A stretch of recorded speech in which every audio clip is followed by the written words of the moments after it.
to London by yourself to pursue your singing career. Yeah. To make? No, it wasn't. I was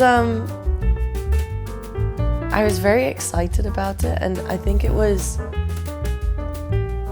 lucky because a girl that was living in Kosovo, that was like a family friend, was going to London to do her masters, and that also kind of helped me in the persuading of my parents, which wasn't actually so difficult in the first place. Was like, I'm just gonna go and live with her, and even though I was in London, like, I don't know, I would wake up, I'd call my mum, I'd leave, I'd go to school, I'd leave school, I'd call. You know, it was kind of like under controlled circumstances for a couple of years until I was like old enough to just be like, but they've always just been so supportive, and they've always, you know, been my best friends as well as my parents. And I was 18. I was 18. That was when I signed my deal. Yeah. And I was working in a restaurant in Soho as a hostess, and I remember signing my deal and I was like, oh, I can quit my job now and I don't have to go back. And I was like, okay, this is so exciting. And I quit my job, and every day I was waking up and going to the studio and writing, and I was like, I just need to keep going because I don't ever want to go back. And it ended up on the album. The first song that I wrote that kind of dictated everything was Hotter Than Hell, Thinking About You, and they're both in the album, and they are both the two songs that I felt like I really kind of captured my style, although they're so different. Hotter Than called Last Dance, and I was like, I love the production, do you want to have a go at doing Hotter Than Hell? And he kind of turned it into what it is now. But I guess it was kind of tricky to kind of figure out what my genre was, because growing up I listened to so many different types of music, from pop artists that I absolutely loved, like Nelly Furtado and Pink. I also listened to lots of British rock because my parents would listen to it at home, like Oasis and Stereophonics, and then David Bowie, and just such a mix of so many different artists. And when I moved to Kosovo, everybody listened to hip hop. So I was pretty confused. And so going into the studio, it was really trying to find a mixture of all those things into something that I really identified with, and that was that. Outside it looked like a bit of a slow burn, but I imagine it was quite different from the inside. It was, I guess, from the very beginning quite a whirlwind. I mean, now this past year has kind of probably been the fastest year of my life, but everything has kind of, I don't know, gradually grown. I've always wanted, like, the next thing that I put out, like, I always wanted it to build more and more momentum. So I was hoping it would lead to this, but I never expected anything to do with new. Also advice, because I always tend to be the person that's really good at giving advice but terrible at taking my own. And I think a lot of people can relate to that. And it was really nice to see people react to it the way they did, and it really did change my life. I think it's very relatable. People will go through that at some point. And like I said, like, I'm so good at giving advice to other people but not taking my own.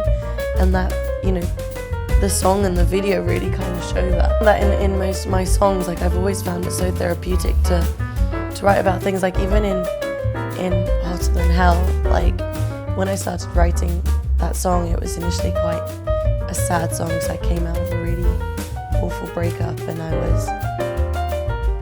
I just felt like I wasn't good enough, but I didn't want that person to know that I felt like that, so I kind of had this false sense of confidence for that song. And then as I was writing it, I started getting over the situation and I felt more empowered. And sometimes even when you kind of tell yourself so many times in your head that it's not the way you thought it was, it helps. It feels really good, especially when when fans and listeners just kind of come up to me and they're like, this song really helped me get over a breakup. I feel like I'm where I should be and doing what I should be doing. And my favourite artists being Nelly Furtado and Pink, I feel like their songs, like, just like a pill, and Baby Girl and Man Eater and all this stuff. Like, you feel so badass when you're listening to it. And You in Your Hand. Like, it's just, there are all these songs that I feel have that kind of empowering feeling that I loved getting. And it's so nice to also be able to put that out. Yeah. What was that like? Crazy.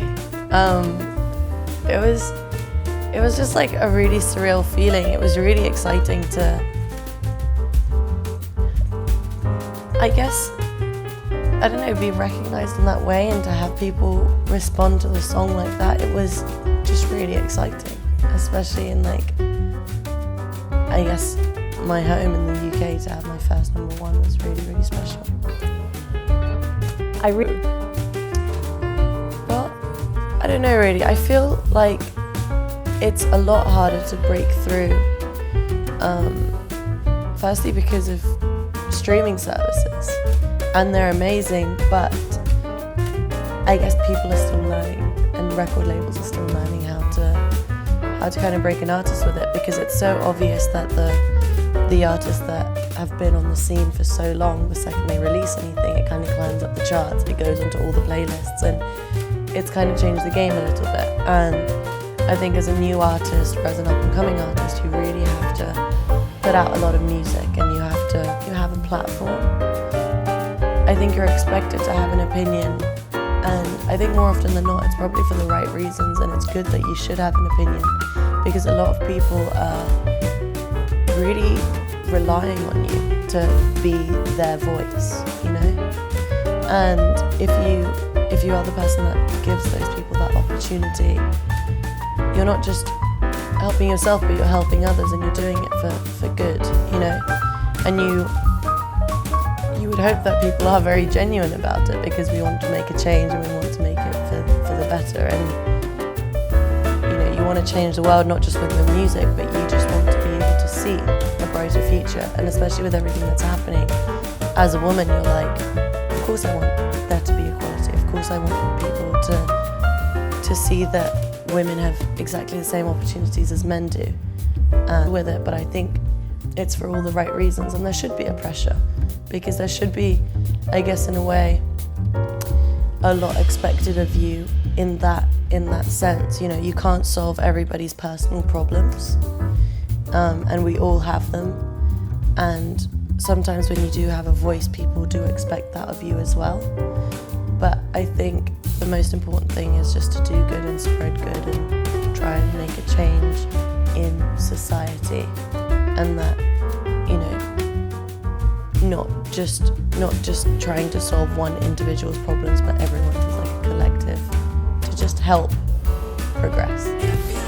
What's it like to do my job? That's a good question. It's really, really fun, and I love it, and I'm so grateful and cooked meal.